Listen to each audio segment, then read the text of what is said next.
아무리 직업에 귀천이 없다고들 하지만 요즘 사람들이고 옛날 사람들이고 아직까지도 인식들은 바뀌지 않고 그대로인 것 같더라고요. 대기업에 다닌다고 하면 우러러보고 막노동을 하는 사람들을 보면 공부 못해서 저런 일을 한다고들 말하는 사람들을 보면 참으로 한숨부터 나오지요. 각자의 사정이 있는 것임에도 불구하고 서로 자기 잘난 맛에 이 회사에 다니네, 사자 붙은 직업을 가지고 있네 말들이 많은 걸 보면 우습기도 합니다. 대기업에 다니는 게 왜 부러운 일이겠습니까? 그만큼 대우를 받고 월급을 많이 받기 때문 아니겠습니까? 사실 돈으로만 따지면 다른 직업들도 충분히 빚을 발할 것들이 많이 있지만 사람들은 편협한 시선으로 미쳐보지 못하는 것들이 많은 것 같아요. 저는 19살 때부터 고등학교를 중퇴하고 일찌감치 직업 전선에 뛰어들게 된 사람이에요. 어떻게 보면 불운하다고 말을 할 수 있을 만큼 고생하면서 자랐던 제 어린 시절의 이야기를 길게 하고 싶은 마음은 없지만 잠시 집중해서 들어주시면 고맙겠습니다. 저희 부모님은 제가 어릴 때 사고로 갑작스럽게 세상을 떠나시게 되었고 저는 할머니 손에 맡겨져서 할머니와 단둘이 살게 되었어요. 딱히 직업이 있었던 것도 아니고 두 다리 뻗고 살 집이 있었던 것도 아니었던 할머니와 저는 달방을 전전긍긍하며 서로를 의지하면서 살았었지요. 저에게는 오로지 할머니뿐이었던지라 머리가 커가면서 할머니에게 효도를 하며 오래오래 행복하게 살고 싶다는 마음만 가득했어요. 할머니가 혼자 남의 집 살림을 기웃거리며 제 공부값 벌어오느라 제 쌀값 벌어오느라 고생을 할 때 저는 아무것도 모르는 철부지 학생이었지요. 제가 19이 되던 해에 우리 할머니가 갑자기 쓰러지면서 약값이 어마어마하게 들기 시작했거든요. 당연히 병원에 갈 돈이 없어서 차가운 방바닥에 누워 시름시름 앓아야 했던 할머니를 어떻게든 돌보고 싶어서 어떻게든 살리고 싶어서 저는 일을 시작했어요. 미성년자였기 때문에 겨우겨우 아르바이트를 구했는데 그때는 지금처럼 최저시급이라는 제도가 마땅치 않았던 시절이었어요. 시급 2, 3천 원 버는 것이 전부였는데 그 돈으로 쓰러진 할머니의 약값을 대기란 터무니가 없었죠. 온몸이 부서져라 힘들게 노동을 해도 좋으니 돈을 좀 많이 벌 수 있는 직업이 필요했는데 사실 노가다 현장을 기웃거린다 해도 일을 할 만한 마땅한 곳이 없었어요. 그도 그럴 것이 19살밖에 먹지 않은 여자애가 현장에서 무슨 일을 할 수 있겠어요. 무시나 당하고 욕이나 먹을 게 뻔했죠. 하지만 저는 그 어떤 수모를 당해도 좋으니 돈이 필요했고 끈기와 인내심을 가지고 공사장 현장을 돌아다니며 잡일이라도 시켜달라고 빌고 빌었습니다.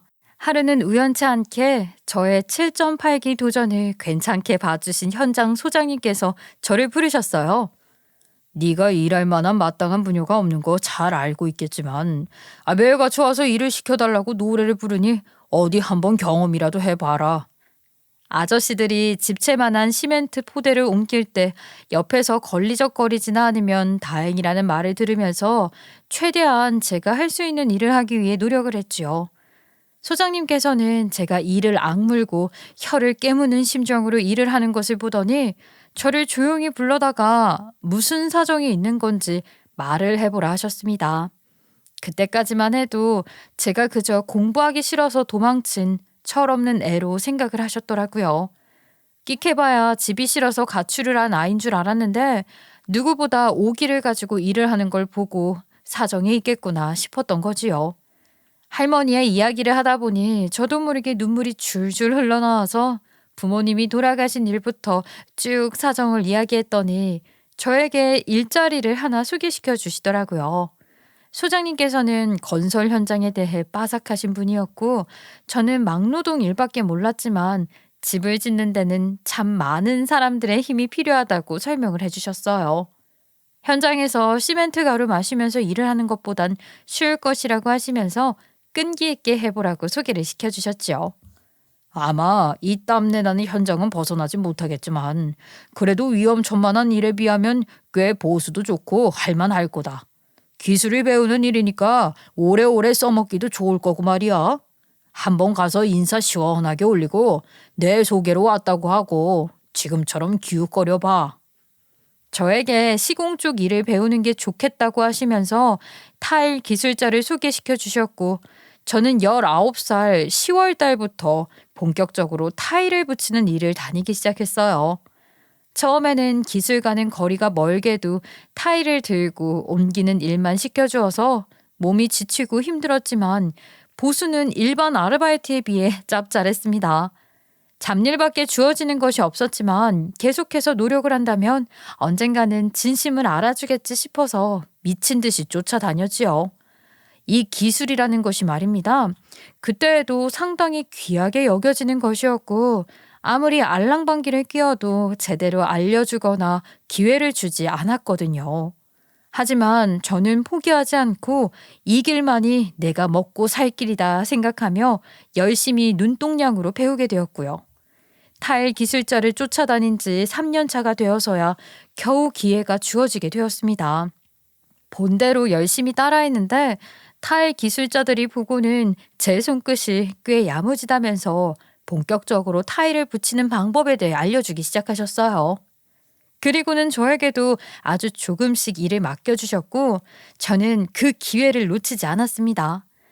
제 나이 23살부터는 저도 현장에서 구역을 맡아다가 타일 시공을 할 수 있었고요. 제 나이 27살에는 밑에 여러 새끼 작업자들을 두고 저에게 수주가 내려지는 일을 맡아서 현장을 다니게 되었어요. 그때 알게 된 인연들이 정말 많은데 제가 그만큼 오래 일을 했다는 증거이자 제 인맥이 넓어지게 된 계기이기도 하지요. 그리고 그때 지금의 남편을 만나게 되기도 했습니다. 남편과는 흔하디 흔한 소개팅 같은 만남으로 이루어지게 된 것은 아니었고요. 아주 우연한 기회에 알게 되었어요. 제가 20대 후반 끝자락에 3년 정도의 시간 동안 신도시 지역에서 타일 시공을 하러 다니면서 정착을 하게 된 밥집이 하나 있었어요. 공사장에서 노동을 하는 사람들이 많이 가는 한밭집이었는데 보통 한밭집이라 하면 2, 30명 되는 단체 노동자들에게만 장사를 하곤 하거든요. 어느 날은 너무 배가 고파서 1인분도 가능하냐 여쭙고 한밭집에서 식사를 하게 되었는데 사장 아주머니가 저를 신기하게 본 건지 뭔지 그 뒤로도 혼자 가도 식사를 챙겨주시더라고요.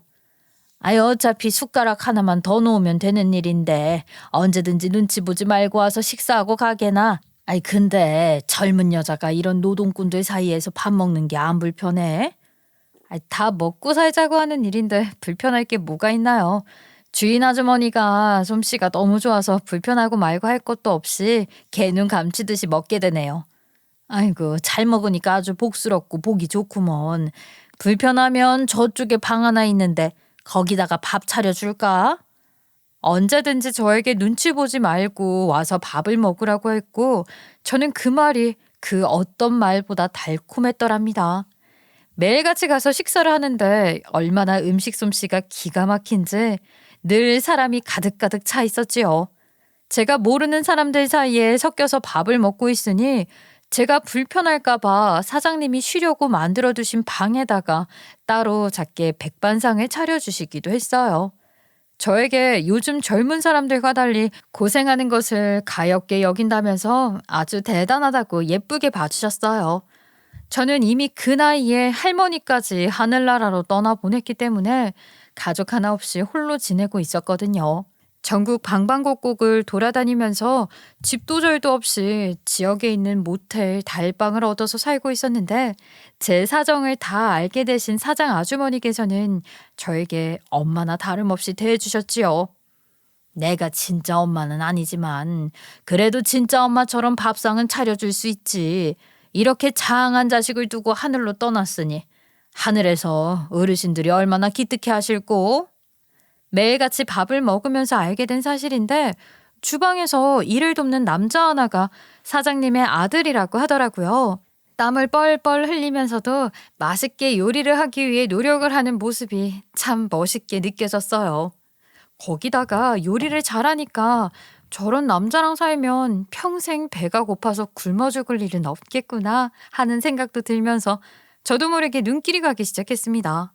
그런데 눈치 빠른 사장 아주머니께서 제 시선이 자꾸만 본인 아들에게 가고 있다는 걸 눈치를 채신 거죠. 우리 아들이 마음에 드나? 소개 한번 시켜줄까? 우리 아들도 장가 갈 나이가 됐는데 맨 주방에만 있으니 여자도 없고 저러다가 평생 호래비로 사는 건 아닌지 모르겠다. 그러더니 정말로 주방에서 아들을 불러다가 저에게 인사를 시켜주시더라고요. 평생 아저씨들이랑 욕이나 걸쭉하게 하면서 타일이나 붙이던 제가 남자를 만나서 하하호 웃으며 내숭을 떨어보려고 하니까 아유 엄청나게 이상하더라고요. 인사를 나누면서 서로 대화를 나누는데 우리 남편도 상당히 자존감이 낮은 사람이라 그런지 오히려 저랑 잘 맞는 부분이 있더라고요. 저희들은 그렇게 자연스럽게 연애를 시작했고 저는 그때부터 사장 아주머니를 어머님이라 부르면서 더 살갑게 챙기기 시작했어요.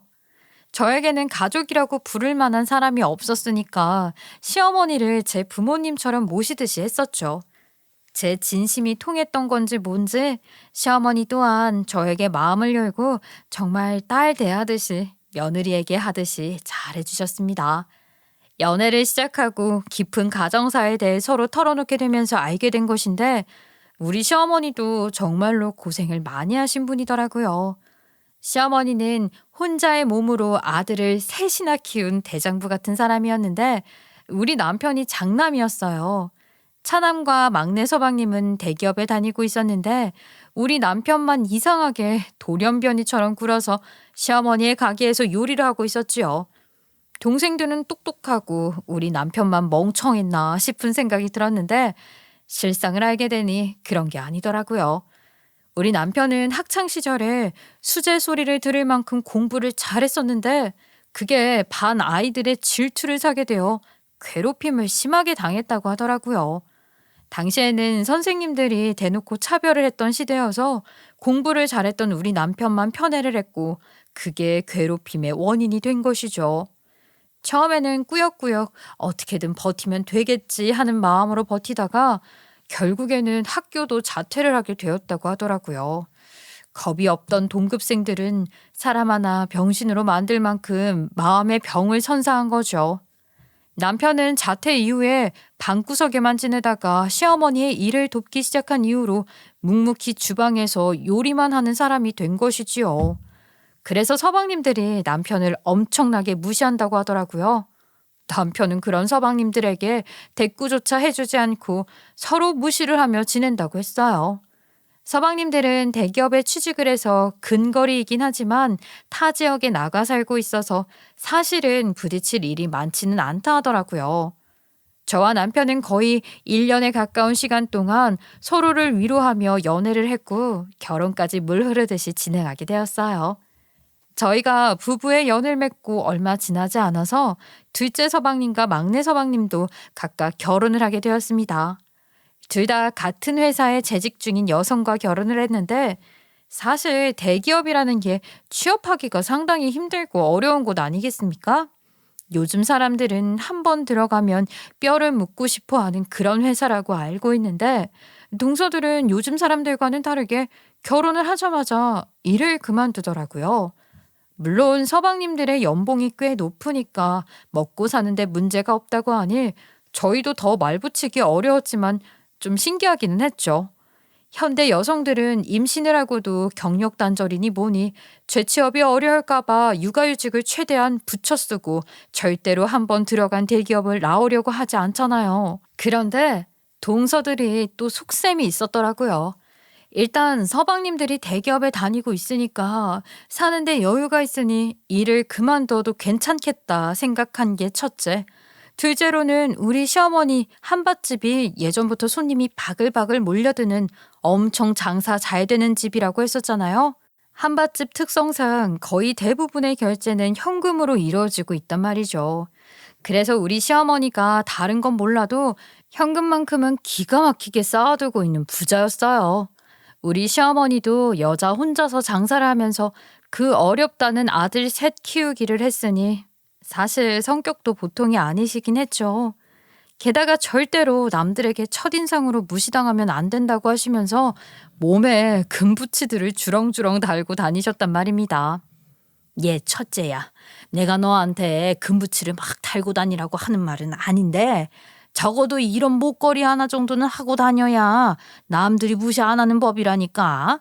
게다가 네가 일하는 곳들은 사람들이 얼마나 여자를 무시하고 고깝게 보니 만만하게 보이지 않으려면 이런 거 하나는 달고 다녀야 한다. 우리 시어머니는 성격마저 호쾌한 사람이라서 본인 기분이 좋으면 며느리들에게 달고 다니시던 금부치들을 나눠주시고 새 걸로 사주시곤 했었어요.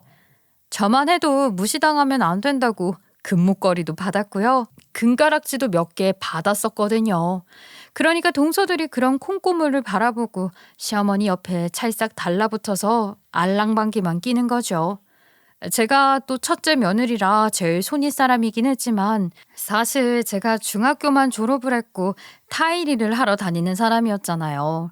내노라 하는 대학까지 졸업을 해서 대기업까지 다녔던 동서들이 저를 대놓고 무시하는 건 아주 당연한 일이었어요. 형님 옆에 있으면 왠지 시멘트 가루가 풀풀 날릴 것 같지 않아요? 어머님 가게에 자꾸 오시면 안 되는 거 아니에요? 위생상 별로일 것 같은데. 그러니까요. 형님, 저희가 형님 싫어해서 이런 말 하는 거 아닌 거 아시죠? 그냥 어머니 가게에 피해가 가면 안 되니까. 혹시 오늘도 일하고 오셨어요?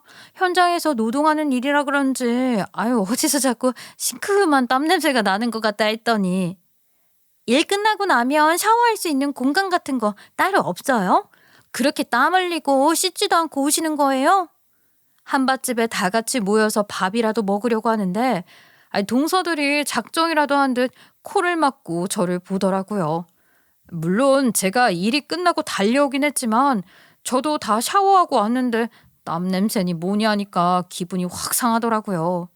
남편이 동서들의 행동이 도가 지나친다고 생각을 했는지 한 소리를 했어요. 재수 씨들 말이 좀 심한 것 같네. 일하고 온 사람한테 수고했다고 말을 못할 망정 냄새가 나니 시멘트 가루가 날릴 것 같니? 그게 할 소리야? 그것도 손윗 사람한테 그런 태도를 보이다니 평소 인성 잘 알겠네. 형은 가만히나 있어. 솔직히 형도 주방에서 일하고 와서 냄새 나거든. 형한테 딱 어울리는 여자 만나서 결혼했네 뭐. 우리처럼 사무실에서 에어컨 바람 쐬면서 일을 하는 게 최고라는 거 다 알잖아. 서방님들도 발끈해서는 우리 남편을 물어뜯는데 우리 남편이 학창시절에 친구들에게 괴롭힘을 당했던 트라우마가 세게 있는 사람이잖아요. 그래서 가족이든 타인이든 다른 사람들이 무시를 하고 조롱을 하면 아무 말도 하지 못하고 기가 죽어버리곤 했어요. 저야 물론 어릴 때 공사판 아저씨들에게 욕을 하도 많이 먹어서 그런가 단련이 된 사람이라 저런 말에 아무런 타격을 받지 않았지만요. 시어머니만 가운데서 심기가 불편하다는 표정을 하고 동서들을 바라보곤 했는데 동서들이 잘 배운 것들이라 그런지 똑똑하게 넘어가더라고요. 어머님, 제가 형님 싫어해서 저런 말 하는 거 아닌 거 아시죠? 우리 어머님 가게 위생에 좋지 않을까 봐 그러죠. 우리 어머님 불편해하시기 전에 제가 먼저 선수 친 건데. 어머, 제가 너무 오바했나요? 됐다. 서로 좋은 게 좋은 거지. 허튼 소리 하지 말고 밥이나 먹자. 시어머니 또한 며느리들끼리 애매한 사이에 신경전이 있는데 누구 한 사람의 편을 들었다가 싸움이라도 날까 봐 조용히 넘어가시기를 원했어요. 물론 시어머니가 저를 붙잡고 동서들이 너무 되바라지게 굴면 제 편을 들어주시겠다고 말씀을 하신 적이 있었지만 저는 사실 동서들의 귀여운 말장난에 타격을 입지 않았었기 때문에 시어머니한테 괜찮다고 신경 안 쓴다고 말을 했었습니다. 시어머니랑 저랑 워낙 사이가 좋았고 시어머니가 예전부터 저를 기특하게 생각하고 있었으니까 가능한 일이기도 했지요. 저는 19살 이후부터 쭉 한 길만 고집하며 팠기 때문에 타일일로 완벽하게 자리를 잡았었어요. 각종 인테리어 업체들부터 시작해서 건설회사며 정말 국내에서 손꼽히는 회사에서도 저에게 일을 맡기고 싶어서 연락을 자주 하셨죠. 저에게 수주를 맡기면 일이 다른 업체들보다 훨씬 깔끔하게 처리가 된다는 보장이 있었으니까요. 저에게 콜이 엄청나게 들어왔었기 때문에 주말이고 명절이고 평일이고 할 거 없이 전국을 돌면서 참으로 바쁘게 지내고 있었어요. 사실 돈이라는 건 벌 수 있을 때 벌어야 하지 않겠어요? 제가 나이가 더 들면 이 타일 일도 못하게 될 수도 있잖아요. 허리가 많이 아프기도 했고 손목에 무리가 가는 일이라 나중에 병원비 쓸 걱정에 돈을 열심히 모아야 했죠. 남편은 하루 종일 시어머니 가게에서 음식을 만들고 했기 때문에 저희 부부는 떨어져 있어도 매일 전화를 하면서 안부를 물으며 지냈어요. 제가 일이 바빠 지방을 들면서 집에 들어가지 못해도 우리 시어머니 아무런 불만을 가지지 않았습니다. 하지만 그와 다르게 우리 동서들은 불만이 가득했던 거죠. 명절에 제사상도 차려야 하고 바빠 죽겠는데 제가 일을 하러 가고 매번 공석이었으니까요. 제가 가끔 명절 당일에 시댁에 가거나 주말에 시댁에 가게 되면 동서들이 저에게 엄청나게 빈정거리곤 했어요. 형님이 막노동을 한다고 무시할 생각은 없는데 해도 너무한 거 아니에요? 일은 일대로 많아서 가족 행사에 손 하나 까딱 안 하고 돈은 돈대로 못 버니까 이리저리 불러주는 곳 다 기웃기웃거리고 제일 큰 형님이 그러시면 어떡해요? 이래서 사람은 공부를 해야 하는 법이죠. 저는 자식 낳으면 정말 공부만큼은 최고로 잘 시킬 거예요. 형님은 매번 그렇게 바빠서 애는 어떻게 키우시려고요? 차라리 애를 낳지 마세요. 애 키울 시간도 없겠네. 애 낳고 바로 일 그만두면 그것도 웃기긴 하겠다. 우리 어머님은 불쌍해서 어떡해요? 장남이 대를 못 잇게 생겼네. 저를 조롱하면서 말을 하는데 솔직히 맞는 말이 하나도 없어서 웃기더라고요. 타일 일을 하는 기술자가 얼마나 돈을 많이 버는지 그저 막노동이라고 생각하는 동서들이 알 턱이 없는 거지요. 대기업 다니는 서방님들의 연봉을 합친다 해도 제가 1년에 버는 돈을 못 미친다 이 말입니다. 제가 한 달에 쉬지 않고 하루에 두세 건씩 바쁘게 움직이면요. 2, 3천만 원 그냥 번다 이 말입니다. 그러니까 너도 나도 기술을 배우고 싶어 하고 한 번 자리 잡으면 후배 양성을 하지 않고 독식을 하려고 하는 거죠. 제가 악착같이 돈을 모으게 된 것은 어린 시절 아팠던 할머니에 대한 기억 때문입니다. 할머니가 아팠을 때 돈이 없어서 집에서 끙끙 앓으셔야만 했었잖아요. 그때 우리 할머니가 너무나도 안쓰럽고 불쌍했거든요. 그 기억 때문에 나중에 혹여라도 내 가족에게 2번 다시 그런 일이 없길 바라면서 돈을 모으고 있었던 거예요. 수억을 가져도 불안한 게 사람 마음이라고 저도 통장에 돈을 쌓아두었지만 계속해서 불안함이 남아 있었던 거죠. 그리고 사실 동서들이 저에게 명절에 일을 하지 않는다고 비아냥거리기 바빴는데 명절에 음식도 우리 남편이 다 하고 있거든요. 서방님들은 손 하나 까딱 안 하는데 우리 남편이 제 몫까지 전부 해주고 있는 거 아니겠어요. 동서들도 손이 느리고 할 줄 아는 게 제대로 없어서 대충 재료나 썰고 옆에서 말이나 거는 게 전부라고 하더라고요. 전부치고 만두 빚는 거 하나 제대로 할 줄도 모르는 주제에 누가 누구한테 훈수질을 하는 건지 어이가 없죠. 하루는 제가 명절 당일에 송편을 빚고 있는데 동서들이 그러더라고요. 형님은 딸라 하면 안 되겠다. 송편이 이게 뭐예요? 못생겼어. 송편을 잘 빚어야 예쁜 딸 낳는다던데. 그쵸 어머님? 이대로 딸라 하면 옥동자 낳겠다 옥동자. 요즘 여자들은 이뻐야 이것도 저것도 다 혜택 받고 사는 건데. 근데 뭐 형님이나 아주버니 외모를 봐서는. 동서들 말이 너무 심한 거 아니야? 아직 가지지도 않은 내 아이 외모 비하부터 하는 거야? 어쩜 사람들이 이렇게 못돼 먹었어? 아니, 분위기가 삭막한 것 같아서 좀 풀어보자고 농담한 거 가지고 왜 그러세요? 혹시 자격지심? 내가 동서들한테 자격지심을 왜 갖겠어? 이거는 자격지심의 문제가 아니라 말이 너무 심하잖아. 그래서 공부 열심히 하고 잘 배운 동서들은 집에서 집안일이나 하고 있어? 그러니까 동서들도 자기들을 건드린 거라 생각하는 건지 발끈해서 말하더라고요. 저희는요 남편들이 돈 잘 벌어서 먹고 사는데 아무런 문제가 없거든요. 아주버님은 식당에서 불 좀 달아서 얼마나 버는데요. 버는 게 얼마 없으니까 형님이 타일 일을 하시는 거 아니에요? 타일 일해서 일당 얼마나 버시는데요? 그런 막노동은 아무나 다 할 수 있는 거 아니에요? 형님도 몸 쓰는 거 하지 마시고 사무실 일이나 구해보세요. 그러다가 나중에 병원비가 더 나온다니까요. 뭐라고? 동서도 지금 말 다 했어?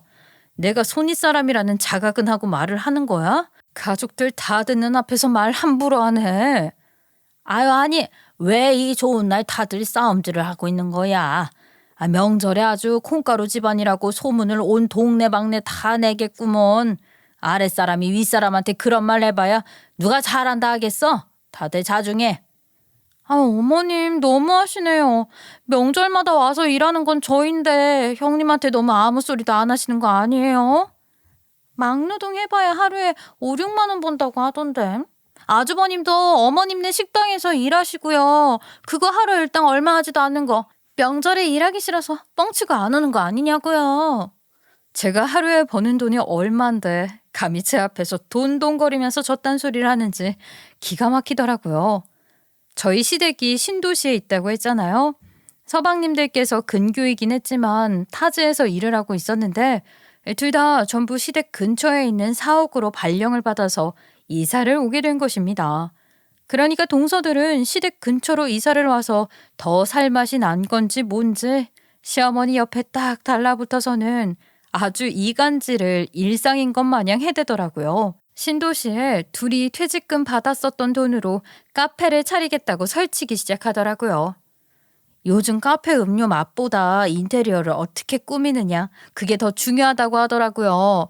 저희 둘이 알아본 업체가 있는데 예약이 엄청나게 밀려있는지 연락도 잘 안 되고 어떻게 해서든 거기랑 일하고 싶은데. 그래? 그러면 첫째한테 가서 조언을 좀 받아라. 걔가 또 이쪽 일을 오래 한 데다가 인맥도 넓고 타일하는 애니까 잘 알겠지. 인테리어 조언 받으면 아마 줄줄이 이야기할 텐데 가서 한번 물어봐봐.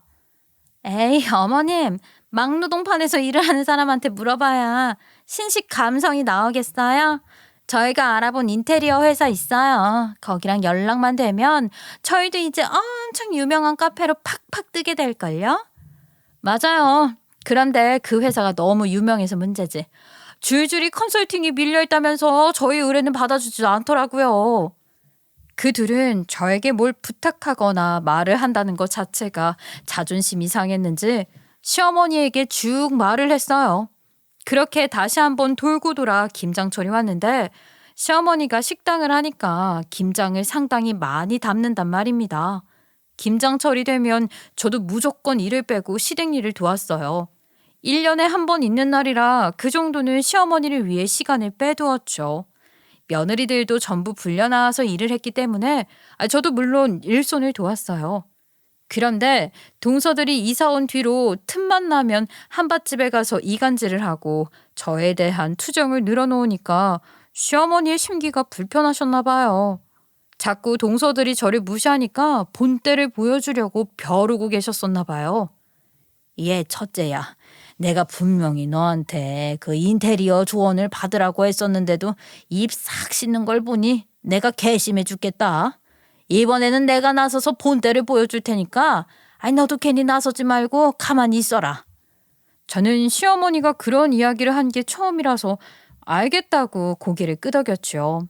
대망의 김장날이 되고 시어머니가 본때를 보여주겠다고 했던 일을 드디어 알게 되었어요. 며느리들이 오랜만에 전부 모였구나. 오늘 김장하는 날이라는 거 다 알지? 그간 서로 일을 나누는 것 때문에 그 미묘하게 신경전이 있었던 걸로 알고 있는데 이번에는 내가 너희들이 월급을 벌어오는 순대로 일을 시키려고 마음을 먹었다. 그랬더니 동서들이 갑자기 깔깔 웃으면서 박수를 치는 것이 아니겠습니까? 아우, 그러면 우리 형님이 전부 일 맡아서 하시면 되겠네. 월급 순대로 일을 맡기신다고 하시니까. 그걸 왜 나 혼자서 다 해? 동서들도 백수잖아. 동서들이야말로 버는 돈이 없는데 나서서 일을 해야지. 저희는 이제 카페 차리잖아요. 사장님이에요, 사장님. 자리 계약까지 다 했고 인테리어 줄만 하면 되는데요, 뭘. 저희가 배가 좀 고픈데 형님이 밥상까지 다 차려주시는 거죠? 냉장고에 수육용 고기 있더라고요. 잡내 안 나게 잘 삶아보세요.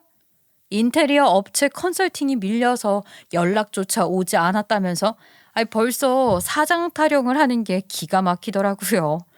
저도 이미 시어머니한테 모든 이야기를 다 듣지 않았겠어요. 동서들이 원하는 인테리어 업체가 어딘지도 다 알고 있었고요. 기가 막힌 우연인데, 글쎄, 동서들이 원한다는 그 대단한 업체 사장 말이에요. 젊었던 시절에 저에게서 타일 기술을 배웠었던 사람이었어요. 20대 후반쯤에 저를 찾아와서 기술을 배우고 싶다고 조르고 졸라서 제가 몇 개월 데리고 다녔던 사람이었던 것입니다. 지금도 저에게 연락을 하고 명절마다 선물을 보내면서 본인이 운영하는 인테리어 회사와 일을 해달라고 사정사정을 하는 곳이라 이 소리입니다. 시어머니가 저에게 미리 언지를 주었고 저는 시어머니가 보여주겠다는 본때에 한 숟가락 얹기 위해서 그 인간을 김장하는 데 불렀지요. 사실은 동서들에게 시어머니가 혼쭐을 내면 제가 사탕 하나 쥐어주겠다는 심산으로 소개를 시켜주기 위해 부른 것이었어요. 동서들이 저에게 미안한 마음을 비치거나 같이 일을 하자고만 했어도 제가 인테리어 업체를 소개시켜 주려고 했죠. 근데 이때다 하면서 저에게 다 하라고 떠밀고 있으니 제가 그럴 마음이 들겠어요? 동서들이 박수까지 치면서 자기네들은 좀 쉬고 있겠다고 하니 제가 바로 휴대폰을 들었지요. 여보세요? 김 대표. 지금 도착했다고? 그래, 내가 말했던 거기로 들어오면 돼. 파란색 쪽문 보이지? 지금 들어와. 그러자 인테리어 사장인 김 대표가 쭈뼛거리면서 가게 뒷문을 열고 들어와서는 어색하게 인사를 하더라고요. 아이고, 처음 뵙겠습니다. 인테리어 대표 김갑수입니다. 제가 오늘 타일 장인님 도와 김장 좀 하러 왔습니다. 그래도 제가 힘 하나는 잘 쓰거든요. 손맛은 없어도 시키는 일은 다 할 수 있습니다. 우리 타일 장인님 모시고 일을 좀 하고 싶은데 제가 점수 좀 따야 하거든요. 잘 부탁드립니다. 동서들이 김 대표의 얼굴을 보자마자 눈을 깜빡이면서 어쩔 줄 몰라 하더라고요. 헐, 카페 인테리어로 유명하신 인테리어 대표님 맞으시죠? 저희가 거기 업체 컨택을 하려고 얼마나 기다렸는데. 아니, 저희 형님이랑 잘 아는 사이세요?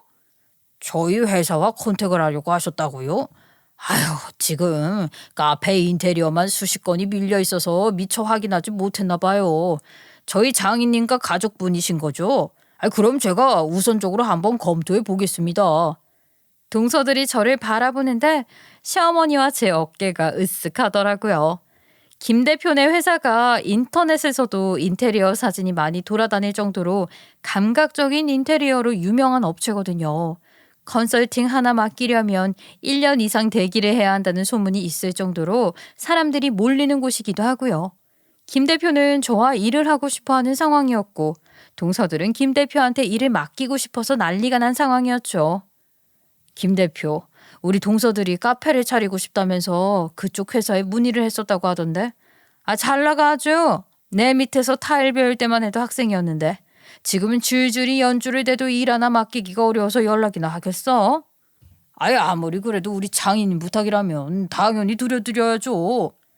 정말요? 저희 이번에 이 지역에 카페를 오픈하려고 하는데 이메일로 문의 넣었었거든요. 한번 확인해 주세요. 제가 지금 직원들 시켜서 한번 검토해 보라고 하겠습니다. 우리 장인님 가족분들이시니 꼼꼼하게 한번 볼게요. 정말요? 너무 감사합니다. 저희가 꼭 대표님께 가게 인테리어를 맡기고 싶었거든요.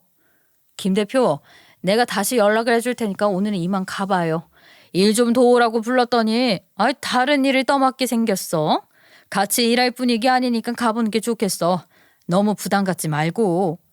김 대표가 꾸벅 인사를 하고 돌아가자마자 동서들이 저한테 들러붙어서는 갑자기 알랑방귀를 끼더라고요. 그 꼴을 보고 있던 시어머니가 콧방귀를 팽하고 끼었어요. 형님, 저렇게 대단하신 대표님이랑 도대체 어떻게 아는 사이예요? 저분 진짜 유명하신 분인데? 우리 형님 군뱅이도 구르는 재주가 있다고 대표님이랑 같이 일도 하고 하세요? 이것들이 아직도 정신을 못 차렸네. 딱 보면 몰라? 일부러 너네 소개시켜주려고 저 대표인지 뭔지 부른 거 아니냐? 아니, 저 유명하신 분이 일도 바쁘실 텐데 형님이 부른다고 오는 사람이라고요? 너네가 무시할 만한 첫째가 아니다 이거야. 얘가 얼마나 오랜 세월 타일 시공만 판 줄 아니? 니네가 맡기고 싶어서 안달난 저 대표 업체가 말이다. 매일같이 우리 첫째 며느리 뒷공문이 쫓아다니면서 자기네 회사 일 좀 맡아달라고 난리를 치던 사람이야. 너네가 저 회사에 인테리어 맡기게 되면 그게 다 니네 형님 덕인 줄 알아. 자, 그러면 이제 김장해야지. 동서들이 나 돈 못 번다고 무시했었던가? 내가 서방님들 연봉 2배 이상은 벌 것 같은데 동서들이 카페 차려서 나보다 더 벌겠다고 하니까 일은 내가 해야지. 아니요, 형님. 형님 일도 바쁘신데 쉬셔야죠. 이런 거는 당연히 아랫사람인 저희가 해야죠. 형님은 일도 힘드실 텐데 저기서 쉬세요. 저희가 평소에도 자주 돕던 일이니까 알아서 잘할게요. 걱정하지 마세요. 막내 동서 얼른 고무장갑 껴. 아니, 동서들 배고프다며 나한테 밥상 좀 차리랬지. 내가 남편이랑 가서 상 차려야겠네. 형님, 우리 남편도 요즘 요리에 취미 붙였는데 수육은 저희가 할게요. 핏물부터 빼면 되겠네. 저희 부부가 잡내 안 나게 잘 삶아볼게요. 아니, 동서가 고기 삶으러 가면 나 혼자 김장하라는 거야? 같이 도와서 해야지. 시어머니는 팔짱을 끼고 동서들이 하는 행동을 지켜보았고 저는 남편이랑 같이 쪽방에 들어가서 TV 보면서 쉬었네요.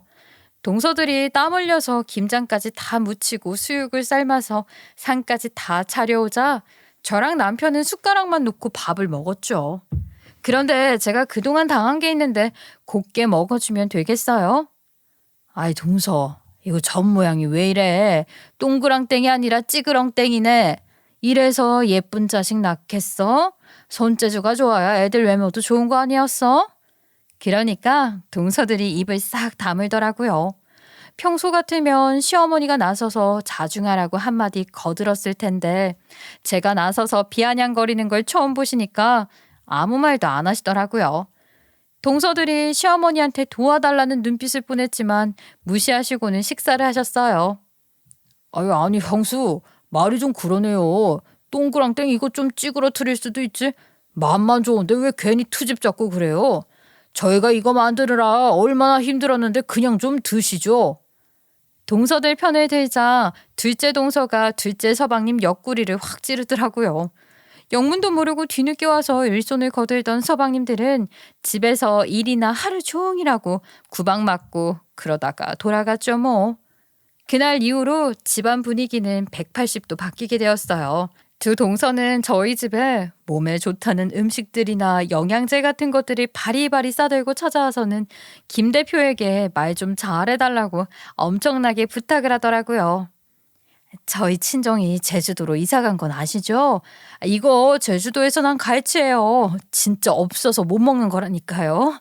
이거는 저희 언니가 보내준 완도 전복인데 버터구이 해드세요. 아주버님이랑 같이 드시라고 넉넉하게 들고 왔어요. 김 대표님이 검토해 주신다고 했는데 아직까지 연락이 없으시네요. 한 번만 물어봐 주시면 안 될까요, 형님? 요즘 김 대표가 바쁘다고 하긴 하더라. 내가 말을 한 번 더 넣어볼 테니까 기다려봐. 그런 식으로 2달을 더 질질 끌고 동서들을 한껏 놀려준 뒤에야 저는 김 대표에게 연락을 해서 일을 좀 맡아달라고 부탁을 했어요. 김 대표는 제 부탁이라면 기꺼이 들어줄 수 있다고 동서들의 카페 인테리어를 맡기로 결정했고요.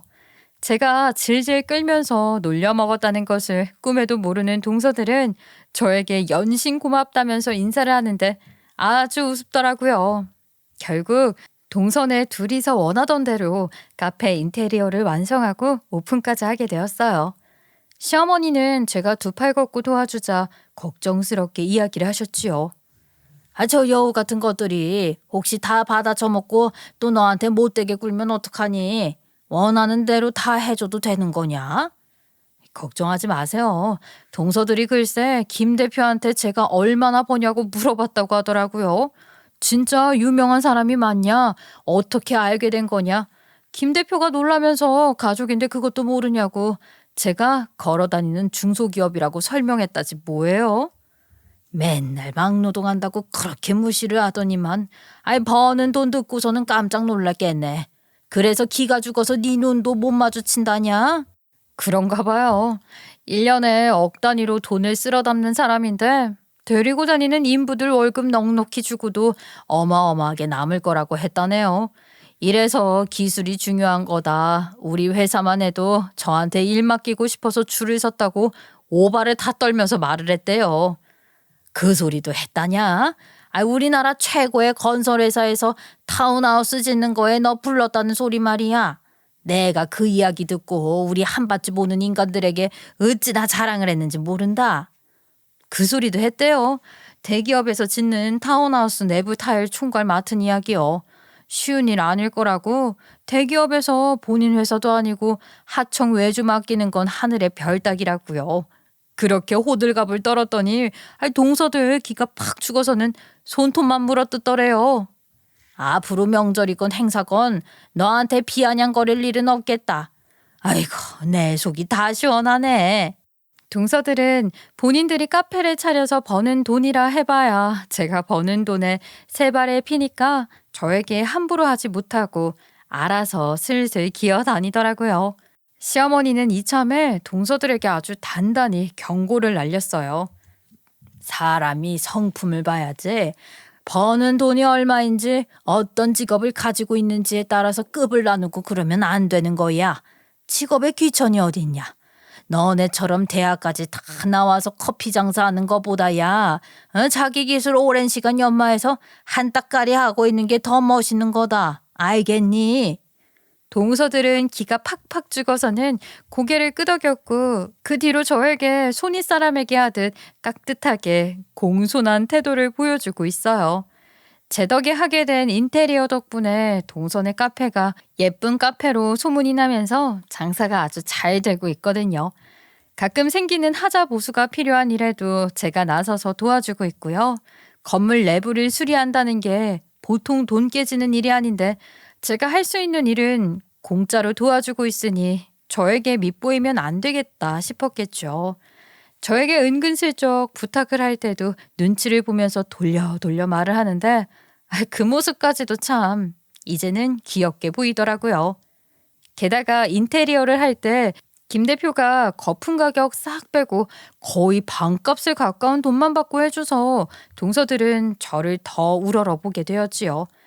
물론 저도 김 대표에게 입을 씻을 수가 없어서 김 대표 일거리 2억에 받아서 해주기로 했지만요.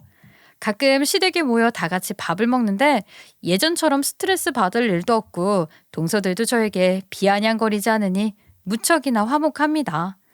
물론 친하게 지내는 것은 아니지만 예전처럼 서로 물어뜯는 일은 없으니 이 정도 거리감이 딱 좋은 것 같더라고요. 앞으로도 저희 가족들이 모두 둥글게 서로를 배려하며 살 수 있도록 노력해 보렵니다. 손윗 사람이 할 수 있는 배려는 전부한 것 같으니까 동서들도 저와 같은 마음이길 바라봅니다. 제 이야기가 그렇게 속 시원하고 사이다 팡팡 날리는 이야기는 아니었지만 어디라도 제 이야기 한번 해보고 싶어 사연을 보내보았는데 끝까지 들어주셔서 감사합니다. 다들 건강하시고 늘 행복만 가득하시길 바랄게요.